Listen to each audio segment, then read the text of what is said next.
What's up, guys? Welcome back to Newswave. So we may have seen kind of a tease about Smash Bros, the next character possibly being added to it. It's one we've kind of talked about before, but well, at this point the tease is out there from someone who probably shouldn't be teasing it, but they did.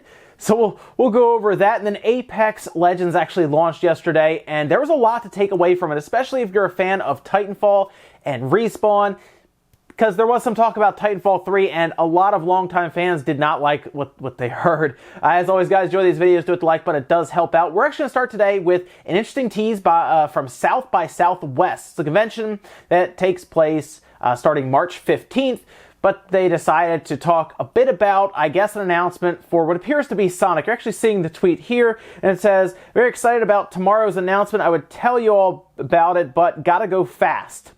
So what do we think this is? Well, there's a good chance it's something with Sonic. It could be the Sonic movie, to be honest, as much as people probably don't want to hear about that after seeing those posters that dropped, and some of them were kind of scary, and it was hard to understand how those even made sense, and it looked like they pretty much just, well, it's not a good-looking Sonic. We'll say that. So far, anyway, we actually have to see him, I guess, revealed. There's also a possibility that it could, be a game. Could it be a new Sonic game, whether it's the next Sonic Mania, or maybe the next 3D Sonic, or maybe something to do with Team Sonic Racing. I don't know. It does obviously seem to have something to do with Sonic, with that little catchphrase there at the bottom, but I guess we'll find out today, since this was posted yesterday, what this is all about. I'm going to kind of put my money on the movie, because I don't want to get my expectations up too high for something good, which would be, something with a game like a Sonic Mania 2 or something. Also, we had Capcom release their financials, which did show how they did with something like Mega Man 11, because remember, a lot of us were looking at it and saying, okay,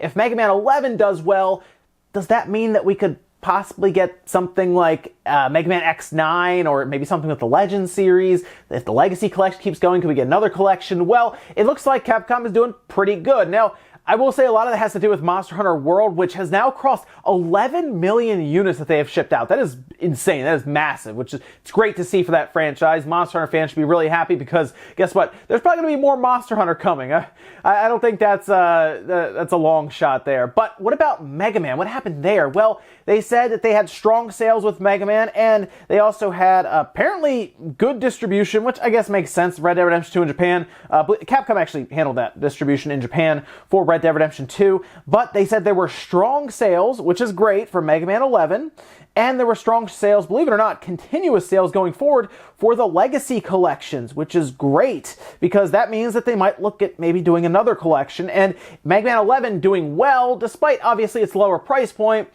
means that we could see something like a Mega Man X9. They've already hinted at it. If you looked, it was with like kind of their art book and everything. It talked a bit about how the X's, his adventure was not done yet. I think X9 is coming. I think they're already working on it. I think that's like coming soon-ish, believe it or not. I think it's coming in the next year or two. So that's cool. But the fact that Legacy Collection keeps selling makes me wonder if Capcom, if you're listening, I would like to see a Mega Man Legends Legacy Collection. Throw the Mega Man Legends games in there. You got 1, 2, and then the Misadventures of Tron Bonne. Throw them onto a game and put it out. I think that would be really cool. I think that would appease people who are fans of the Legends series, because the second one is still kind of expensive. I know it was on PlayStation Network and everything, but still, if you could put it on all the platforms, a nice little collection of the Mega Man Legends games, I think people would get really excited and they would buy into that, and it would do just as well as the Legacy collections. So that's something to look into. But good news there, 11 doing well, obviously Monster Hunter World doing really well, and Capcom up also in terms of money. So everything looks good for Capcom. Let's see if they can move forward there, get Devil May Cry 5 off and running, and then start announcing some more Mega Man stuff. We also saw a tease for Game Pass, where apparently they're teasing a game being added during Inside Xbox, which is taking place later on today. Inside Xbox is actually going to air 5 p.m. Eastern Time, according to them. Apparently a game is coming to Game Pass that we've all been asking for a lot, and we can start taking guesses. Cuphead, that'd be a good one. Maybe Rare Replay. I mean, you can really look down the list. Even, I guess, technically Forza Motorsport 7, I guess. I mean, again, there are a lot of games that they could bring to it, but yeah, I guess you look at Cuphead. Cuphead's the big one, right? That's the one I'd say, yeah, that's probably one everyone wants to come to Game Pass. Rare Replay would actually be pretty neat to see come over as well, because nice little collection, although they already have, of course, different games like Banjo and Kazooie and stuff are kind of already on there, and so it's not like they don't already have some of those games. But Game Pass is getting some good stuff, and apparently they're adding another one later on today. We all want. So we'll see what they have for us inside Xbox later on today. Okay, guys, the quick news out of the way. Let's get into bigger stuff. We're going to start with Apex Legends because that launched yesterday. As we were all figuring, rumors, leaks were coming out, and we heard that there is a new Titanfall-like game set in the Titanfall universe, just without the Titans. Although they didn't put Titans in the title, so okay, Apex Legends. But it was going to be launching the same day, pretty much they were going to be officially announcing and revealing it. And that did happen yesterday. You could start downloading it. Later on in the day, they announced it, and then it released on Xbox One, PS4, and PC. I played it on the Xbox One X. It looks good, plays well. I saw some frame rate slowdown here and there, but it played well. And I would describe it as a cross between Overwatch, Call of Duty, and Fortnite, I guess is the best way to put it. It's Battle Royale, but it's their own spin on it. It's not like traditional Battle Royale, and I actually kind of like that. It's a bit different. Listen, though, I'm burned down on Battle Royale, just to be completely honest, and I played it, had fun with it. I don't think I'm going to continue that much with it. It is free to play, and it does have microtransactions, cash shop, and everything, and you have to either unlock the characters or you just buy them. So there you go, but it is free to play. People are a little more lenient with free to play games because they're not asking for any kind of premium up front. That's the biggest complaint with a $60 game that has microtransactions is you're paying in to then buy more. So if this works out, maybe EA will look more into some of the free-to-play stuff with their other IPs, and we'll see. But there were a lot of question marks around Apex Legends because it was believed that Titanfall 3 was in development.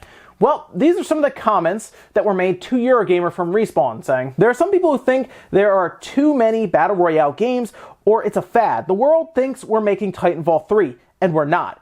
This is what we're making. We're doing a free-to-play game with essentially loot boxes. After we were bought by EA, it's not Titanfall 3.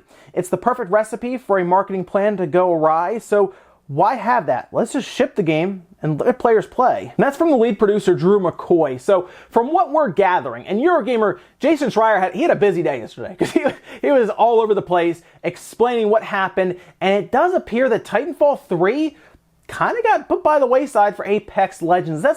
It's not going to sit well with a lot of long-time or hardcore Titanfall fans because there are a lot of people who want Titanfall 3, but I'll be honest, and I see it myself, this is a business decision first and foremost.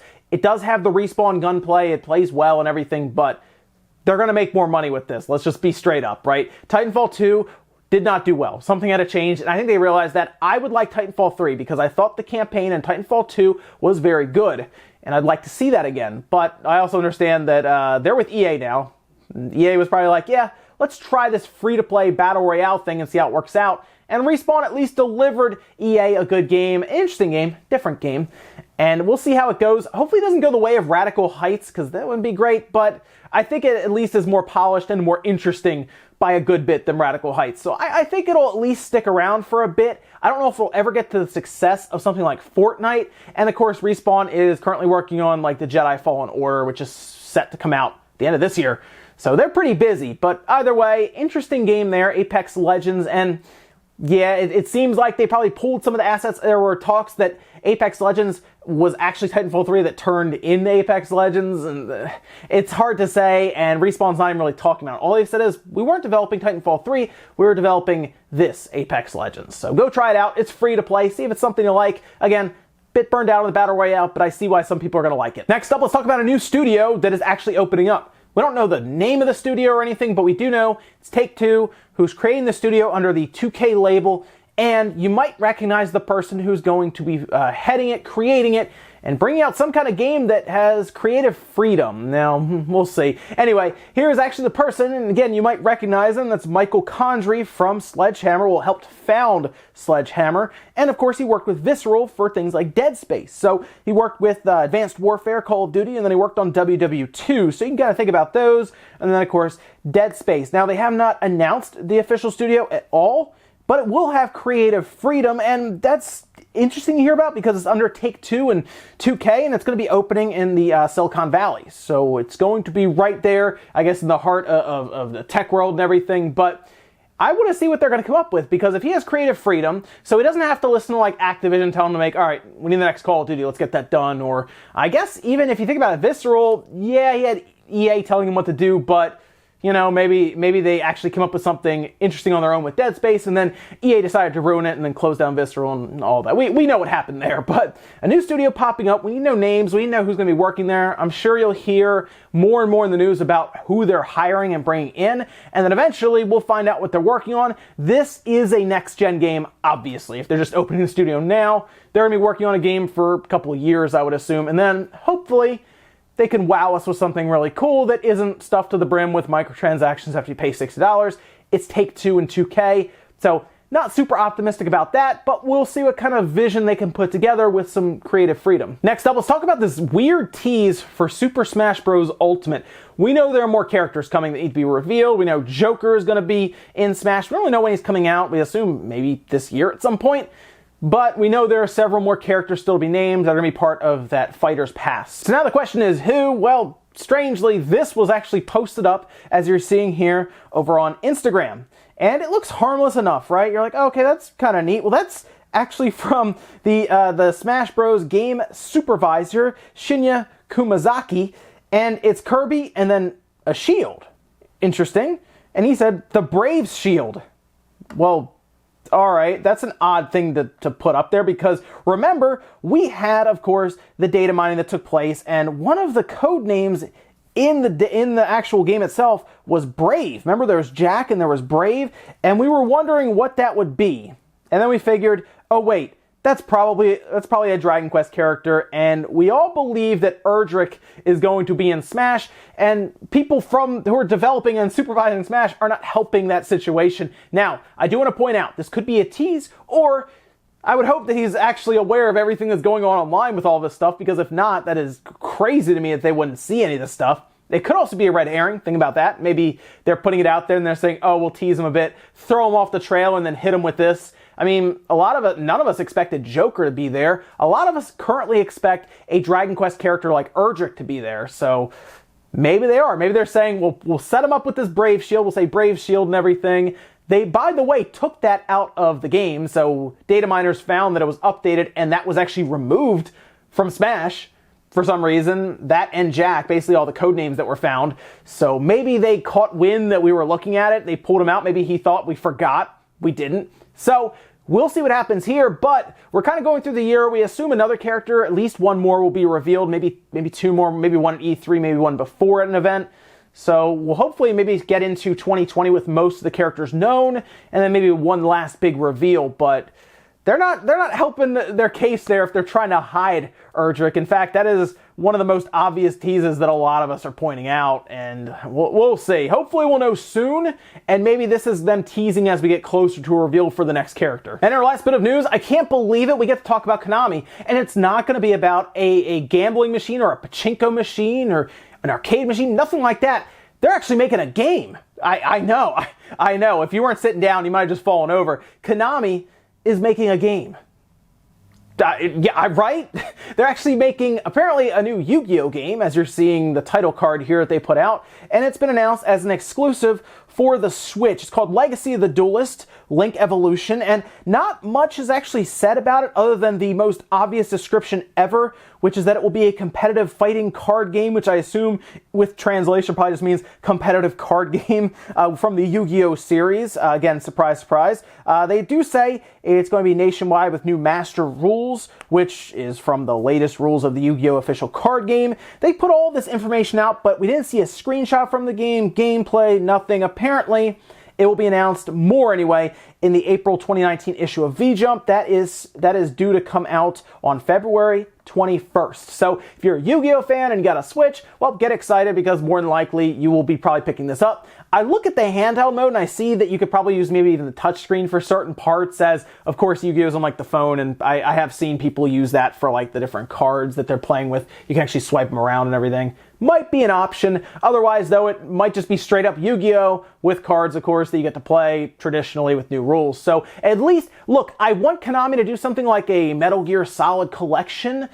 The fact that they're making a game, though, I mean, you can't be mad if they're actually doing something that's not, you know, going to end up as a claw machine or something somewhere. So, hey, Konami, at least you're doing something. That's all I can say. I know that's like the bare minimum right now. Their bar has been lowered so far, but maybe they can start actually doing some stuff here.